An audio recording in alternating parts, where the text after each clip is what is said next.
So now we move to the next scene. Bobby Lights decided to come and get some sun. You know, he about as pale as a vampire. But he out there with the rest of the girls doing yoga and whatnot. And again, why is Bobby Lights on the retreat? I am of confusion. Somebody get lemon pepper on the line. Now, Claudia hopped into the confessional to tell us that the retreat ain't retreating the way she thought it was going to go. She said when she planned this thing and she put her claw foot down, she thought this was going to be a healing situation, but these heifers don't want to heal. They just want to swing. So then Miami Tip brings up the fact that Sonya called the police last night on Zoe, and everybody agreed that that was a bit fault, because it's like, girl, we don't love in hip-hop. We don't play the police like that, girl. Is you dumb? So then they went to asking Zoe what all happened, and Zoe basically said that she don't know that girl Sonya. And when she tried to jump in and say that she need to make up with Chinky Diamond, she just told her respectfully, girl, I don't know you like that, mind your business. She said when she put her paper up, Sonya smacked it, so she smacked her. It was what it was, okay? And look at Pinky Doll. See, I told you. Shut up, Pinky Doll. How much liquor you done had today? But Zoe was like, she ain't even want to fight the bald head hoe. She was like, she ain't even want to go do all of that with that girl. She said, but the girl really was over there acting funny. She said, and it really fell in line with everything Pinky Doll was telling her. She a police girl and she don't play the police. She said she had to beg them people not to take her to prison. And look at Miami Tip. See?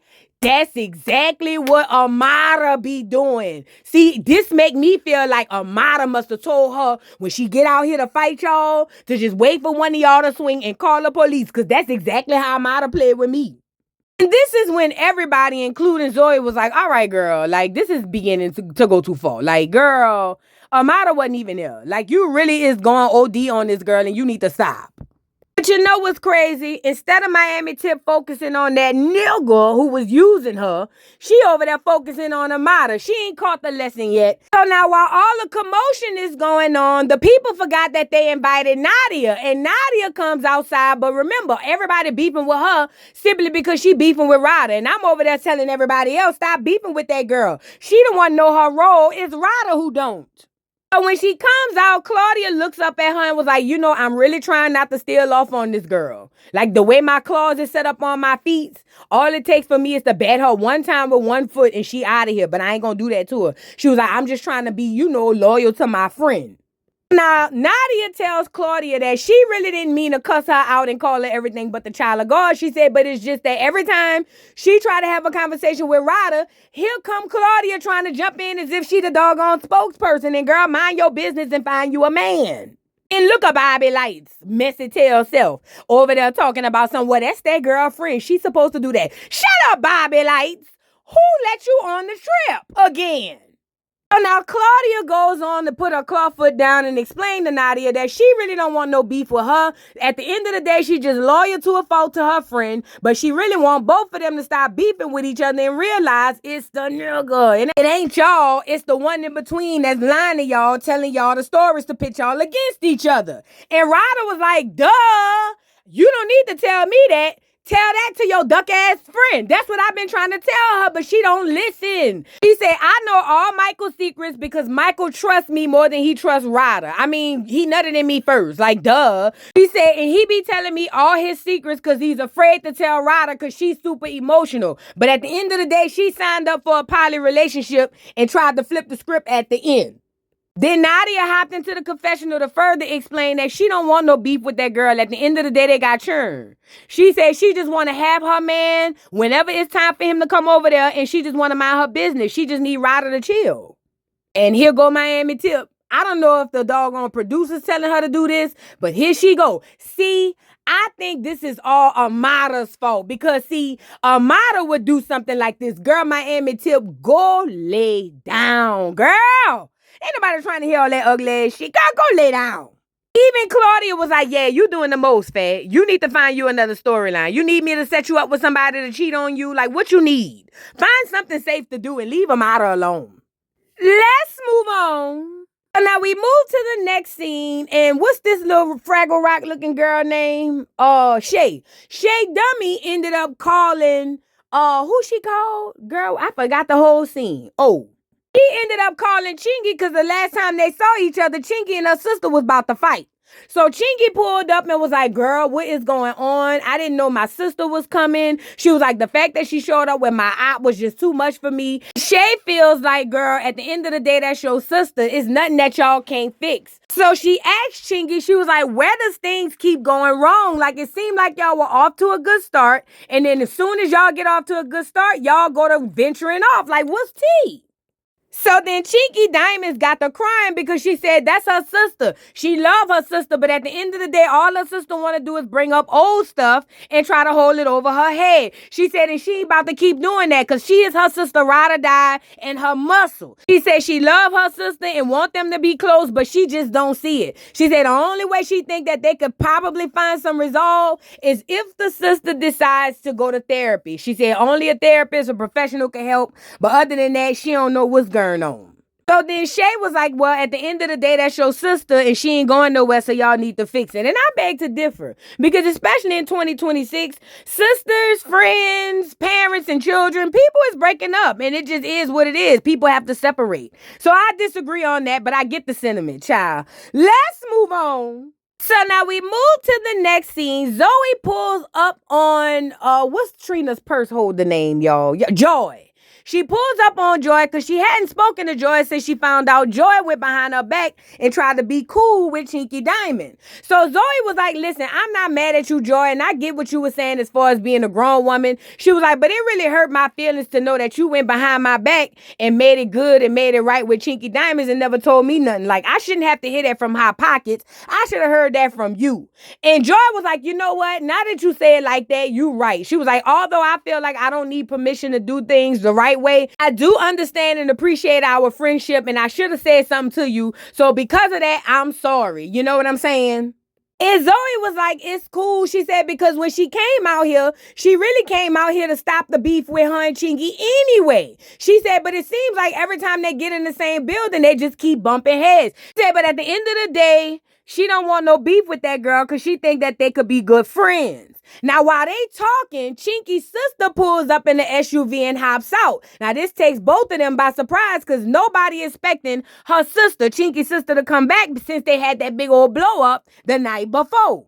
Look at Joy. Bitch, I know that ain't Chinky's sister. Ain't that Chinky's sister?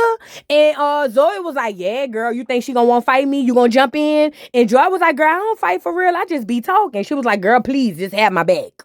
So then Chinky's sister hopped into the confessional to tell us that after she slept on the situation between her and Chinky last night, she decided that she wanted to show up today and really heal because this is a healing retreat. And let me stop calling this girl Chinky's sister. Her name is Nefertiti or something like that. Something close. So when she gets up there, Zoe was actually super welcoming. She was like, you know what? Have a seat, girl. We could have a conversation. Joy decided to excuse herself and give these girls an opportunity to talk. I think Joy just didn't want to get hit in case one of these big heifers start swinging, you know?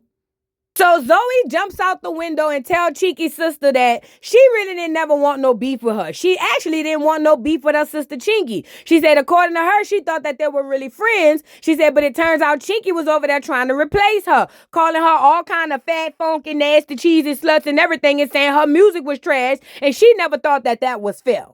She said, and to make matters worse, she thought that maybe her and Chinky's sister or Nefertiti could have a relationship. She said, but once she ran up on Nefertiti, Nefertiti was trying to jump her with Chinky. And I'm with Nefertiti on this. Now, all right, girl, I get it. Me and my sister beefed out, but at the end of the day, I'm supposed to ride for her right, wrong, and indifferent now. Come on now, girl. That's the rules of the game. That's how the street go. And even Zoe had to climb her legs in the doggone confessional and tell us that she's right. She said, because she do remember she jumped out the window for her sister and all to find out her sister was a bald head lie too. She said, so I guess she have to understand where Chinky's sister was coming from, okay? So now Nefertiti wants a second chance at having a conversation with her sister in hopes that the sister, Chinky, would accept her apology or maybe they could have some sort of come to Jesus moment and they could be back cool. So Zoe told Nefertiti that she's inviting her out to the retreat later on so that way she can go ahead on and talk to her sister Chinky and maybe they can get to the bottom of things. She said, and on top of that, her and Chinky could kind of square their stuff away because she don't want to beef with her no more. And I think that's a good idea. I just don't think it's a good idea for Chinky because she don't know that girl coming. At any rate, let's move on.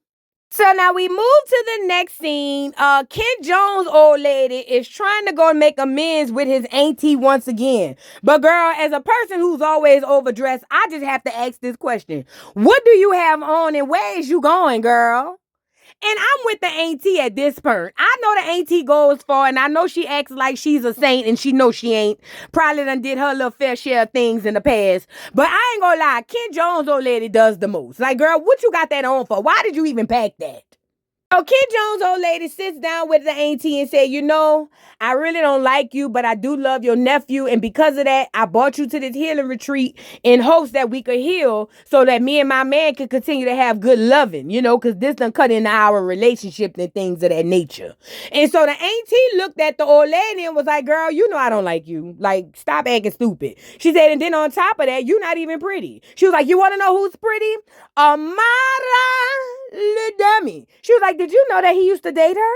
Ken Jones' old lady hopped into the confessional to say she done seen this movie before. She starred, directed, and also she's produced the movie. She said Ken Jones' auntie is trying to get her in her feelings and make her crash. She said, but she's not going to do it. And plus, her and Ken Jones have an open relationship. She been knew about him and Amara. But my thing is this. Girl, who haven't Amara been with? Because what? And look at her auntie. Oh, see, she's beautiful. Amara is talented. She looks like a baby doll. She was like, that's who Ken should be with, not you, don't you think? And Ken Jones had to let her know, baby, I already knew about Amara, and she is very beautiful. And no, I don't think he should be with her. He should be right here with me. Now, under her breath, she said she really wanted to pop her. She said, but she ain't want to do that because this is a black show, and she would have got jumped and would have. Let's move on. So now we move to the next scene. Bobby Lights and the girls are having some fun poolside, waiting on the next event for the healing event.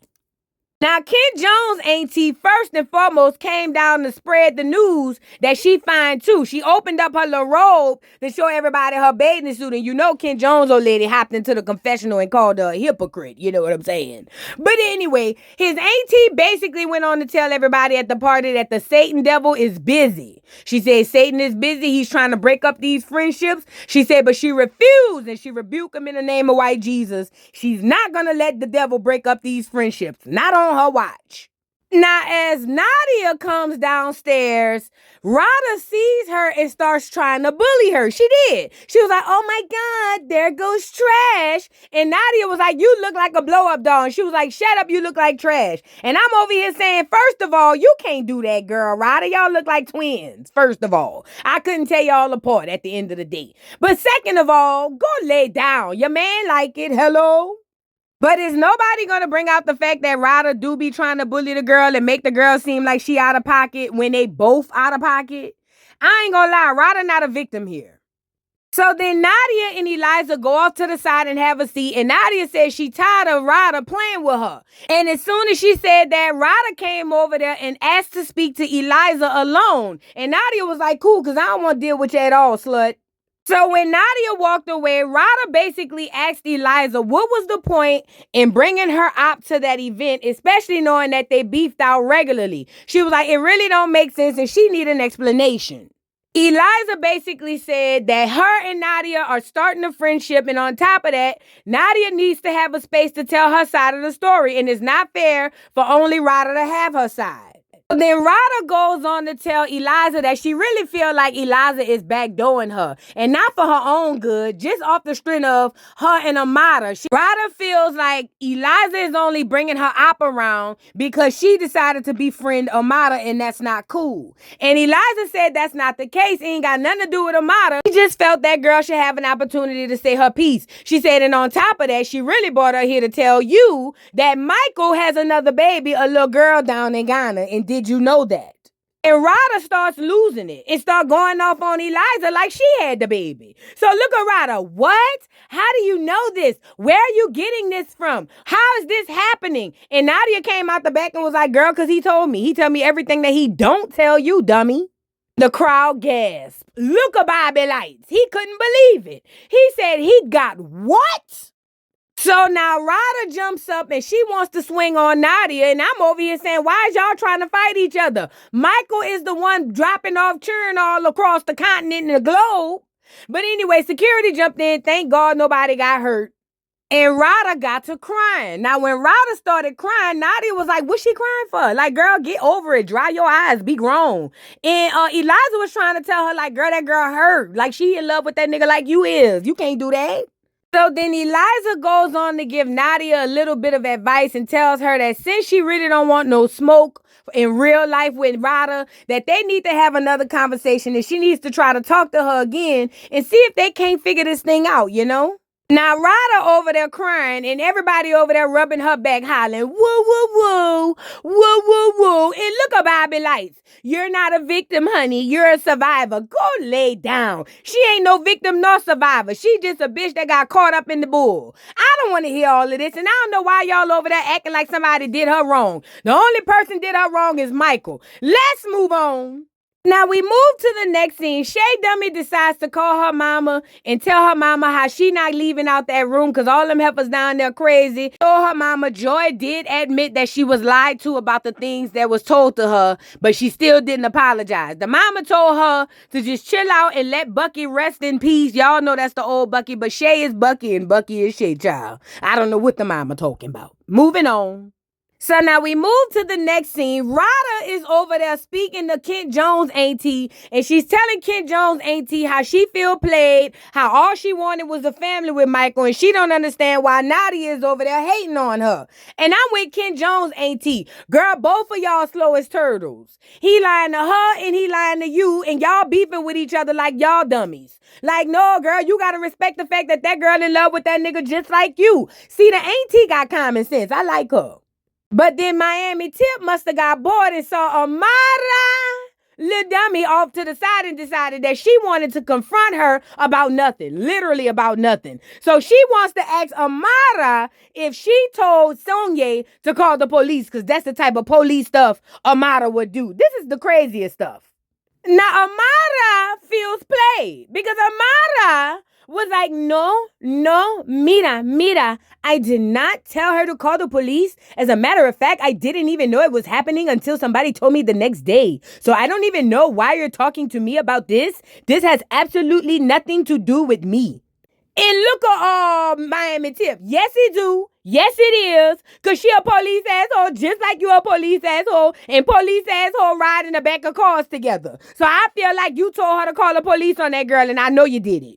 And look at Amara. Mina. See, what I'm not going to do is go back and forth with you, especially after you said those things about the father of my kids and everything about me and my girls. I have nothing else to tell you, Miami Tip. You're just so old and busted like biscuits. Like nobody even wants you. Like you're 50 years old. Like get a life. So then Miami Tip starts going off on Amara, saying she had babies by a broke nigga named Allen who don't have no money. Amara claims she did it for the love, not for the money. I said, girl, you was a lie. And they was just going back and forth about who was a hoe and who's not a hoe. And I think both of them is.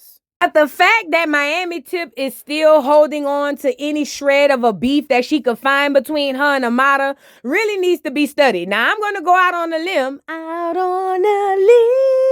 and say the producers told her to do that. Because if not, Miami Tip probably need medication, child. So, of course, they almost come to blows as they always do because Amara ain't gonna fight and neither is Miami Tip. Both of these sluts is nothing but a big old microphone, just all mouth. That's it. And Miami Tip, you need to find something else to be worried about. Where is that nigga? It's so much you got going on, Miami Tip, girl. Please find something else to play with, girl. Go ahead. Go lay down. So then Amara goes over to Claudia. Claudia is all over the place. She said the Miami trip, the healing trip is not working the way it's supposed to work. And she don't know if she needs to do something about it or just walk away. But Amara is over there saying that she ain't walking away from nothing. And Miami Tip need a muzzle on her. That bitch is crazy. That's what she said. And oh yeah, I forgot to add this part. So tell me why Amara and Miami Tip was beefing with each other, going back and forth. And Amara told Miami Tip that she is so irrelevant that the only time she was relevant was that time she climbed up the pole and fell. She said it went viral, and that's the only time niggas even knew about some Miami Tip. Now Miami Tip felt played, she said, because she almost died. She said she seen white Jesus on the way down. She had to fall 40 feet from the air. She had to hit her head, her bike, and everything else. She said, and for that girl to bring that up, she out of pocket, and she need to go to prison. I said, no, girl, you should have went, but you went back on the pole, didn't you? Moving on. Now, moving on, we got Claudia over there trying to get the girls to heal. She said it's a heal or no heal situation at this point. And as they over there kikiing and laughing, they see two people walk in the distance. Now, the two chicks walking in is Chinky's sister and Zoe. Now, this takes Chinky by surprise because number one, Zoe is her op. And number two, she had no clue her sister was even coming back, let alone walking in with Zoe like, what's tea? So Chinky goes and called both of them and was like, hey, I need to talk to y'all on the side, like one-on-one. Can y'all come over here right quick? Because something is confusing me and I don't like the way it feels. So Chinky gets the girls over there and she basically addresses Zoe first and was like, listen, first and foremost, I told my sister that me and her need therapy to talk, not for her to come back with you. And then second of all, me and you is beefing. Why is you over there with my sister? And to my sister, why is you over there with my op? Like, this doesn't make sense. Now, Zoe said she don't want no beef with Chinky. She said at this point, she really want her and her sister to make amends and maybe find some sort of resolve between her and Zoe, or her and Chinky, I'm sorry. She said because they really shouldn't have no beef, no way. Oh, and by the way, I do resent the fact that Zoe felt played by Chinky calling her music trash, because I ain't gonna lie, it is. It just is. And I know Zoe tried to bring up the fact that she won the freestyle battle, but that wasn't enough. And the fact that you mad at that girl for saying that, I don't think that that's right. Now, the fact that they beefing with each other because Zoe feels like Chinky is trying to take her spot or knock her out the way, I get that. But ultimately, Zoe, your music is trash, and you know it. Stop acting crazy. So after Zoe tells Chinky she felt the way because she tried to befriend her and then Chinky tried to replace her, Chinky said that wasn't the case. It's just that they kept bumping heads because they had kind of similar styles. So then Ching starts going up on Zoe again and tells Zoe that basically you weak, you and the girl sitting next to you, and I know that's my sister. She said, but it took two of y'all to come up against me. That right there tell me both of y'all hoes is weak, and yeah, I said what I said. Now, Chinky's sister was like, girl, Chinky, don't play with me before I beat you up in front of all of your friends. Girl, you know one thing about it, two things for sure. You ain't never done nothing for me. If anything, I'm your muscle. I beat up everybody for you. And Chinky was like, girl, stop playing. I fought all your fights. And Chinky's sister was like, girl, you not even like that. Stop acting crazy before I expose you and beat you up in front of your friends. So now as they going back and forth, Chinky brings up the fact that every time she talks to somebody bringing up some old stuff that came from her sister. She said because Zoe saying that you slept with your sister old man, she said, but that's not right because you're not telling the whole story. She said at the end of the day, I had the nigga first. You saw him over there eating me out from the bike. She said, and just like soul food, you waited for me to turn my head and then you took my man. She said, now tell it, don't lie. And I said, oh, now that add a little more tang to the doggone pot. Because it sounds like y'all sleep behind each other. That's what it sounds like. Because there's no way I would sleep with a nigga I thought my sister liked, let alone slept with. Y'all heifers is nasty. And I'm guessing this is why Chinky don't want people in her family business, because they don't understand that this is what they do. They fight, they fuss, then they get back together. They beef, they sleep with each other, old man, and they get back together. Like, people need to mind their business.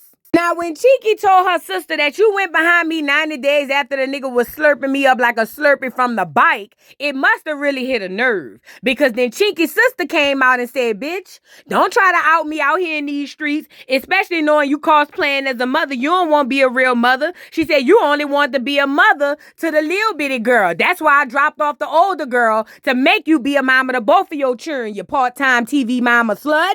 Next thing you know, Chinky was running through that doggone yard like a bulldozer, knocking things over like a bull in a china shop trying to get at her sister. And I said, dago, that was the truth. I believe that. I believe it, because you don't never see Chinky on here with that oldest little girl. Maybe once or twice. Every time you turn around, she holding a new baby. She a TV mama asshole. And Chinky's sister, according to her, she said Chinky don't fight no way, and she'll beat the dog crap out of Chinky if Chinky play with her on this TV. But they didn't get the fight, and I thank God, because they are blood sisters. We do not need to see that. But I think I'm with Chinky. They need therapy. They need to go talk to the white lady with the pencil and the pad. Now, Claudia comes outside, see everybody fighting, and she said the retreat really done gone to hell. She said this looked like an episode of Baddies, and she got PTSD, and she just can't hack it no more. So she went in for the night.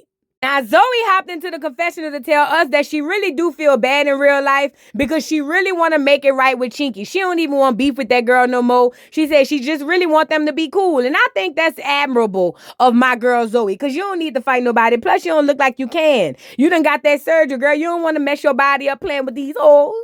Now, Nadia and Rada finally sits down to have a one-on-one. I guess after Rada spoke to Kent Jones' auntie, she got up the courage to sit down and talk to her sister wife to see if they can't make this thing okay, you know, at least for the children's sake.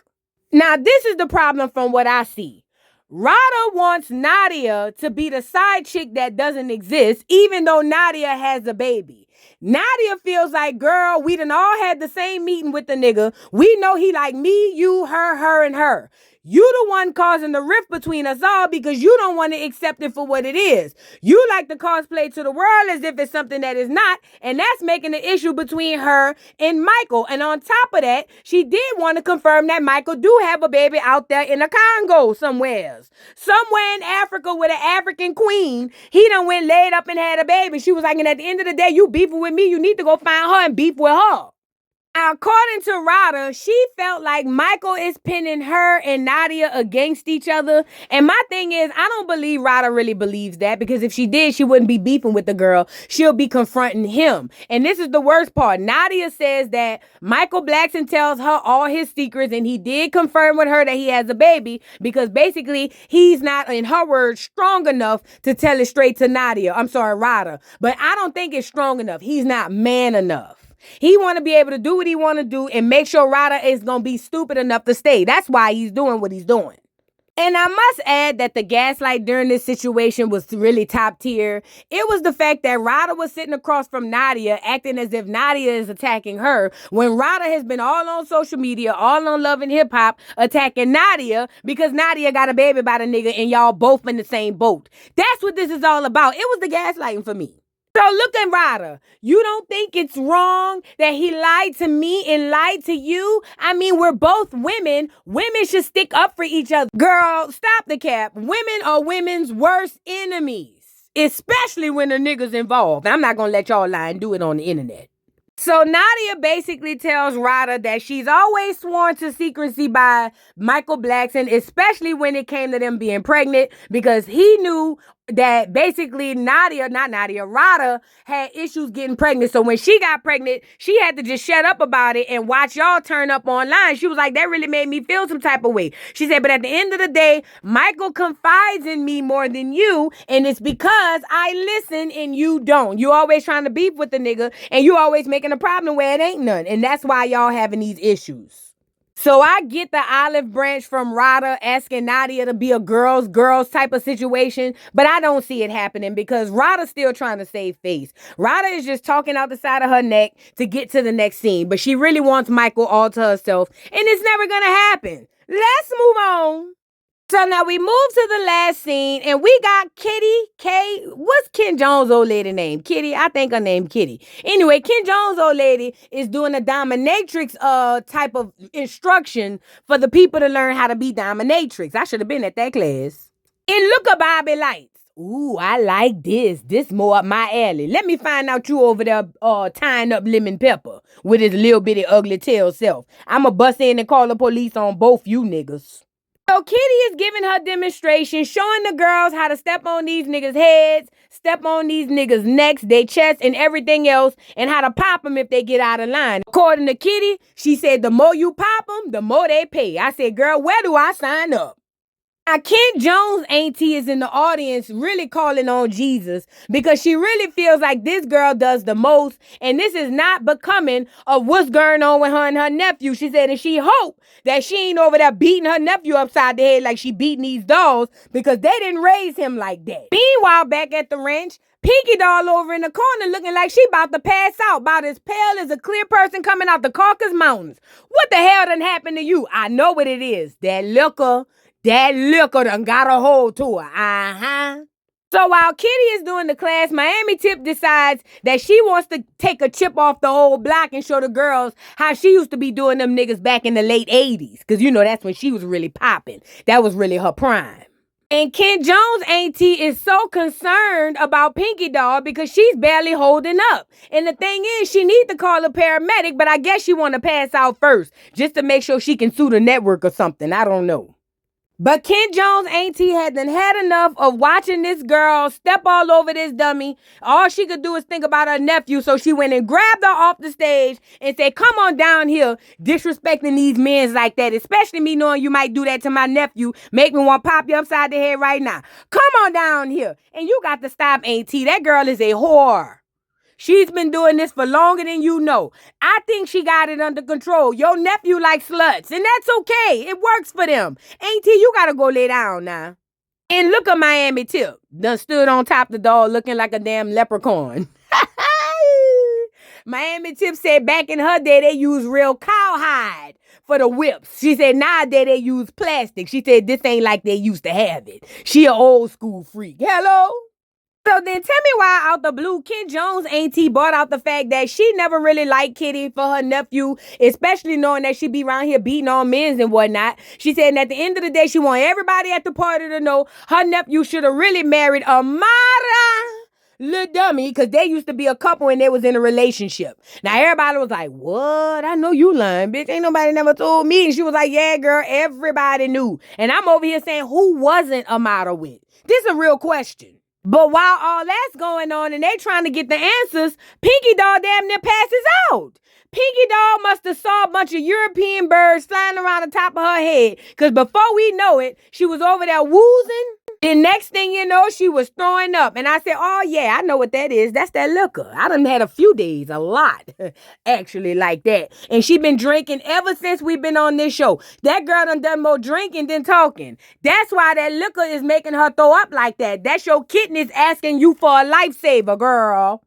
So they called a paramedic and then asked her what's going on. And they was like, girl, why is you throwing up? Is you okay? And Pinky Doll said that she had been drinking liquor for 7 days straight, 7 whole days, like Baldhead Tony. She said, and she didn't know that it was going to make her react like this, but she glad that she's okay after she done threw up. And look at Bobby Lights. Oh, yeah, I know about that. I was just like that 2 nights ago, girl. They had to give me an IV drip and everything to get me back. I know, just take her to the ER and give her an IV drip. I said, Bobby, go ahead. Now, Joy said she been saw this coming. She said, because every time you turn around, Pinky Doll is drinking that liquor straight. No chaser, no mix, no nothing. Just liquor in her. She said, so she knew it was coming. It was just a matter of time. So the paramedic ended up giving her a Band-Aid and a pack of Now and Laters and telling her to go lay down and drink some ginger ale. And they say Pinky Doll should be all right. And that was the end of the episode. We couldn't even get to the best part because Pinky Doll wanted to pass out with her duck ass. But what y'all think about this? Drop down in the comments. Don't forget to like, subscribe, hit that notification bell. And I'll catch y'all down in the comments and on the next video. Bye. Mr. Carroll. How you give the voodoo doll time to talk? I don't get no fucking time to talk. Who the voodoo doll is? The nigga you just had up here.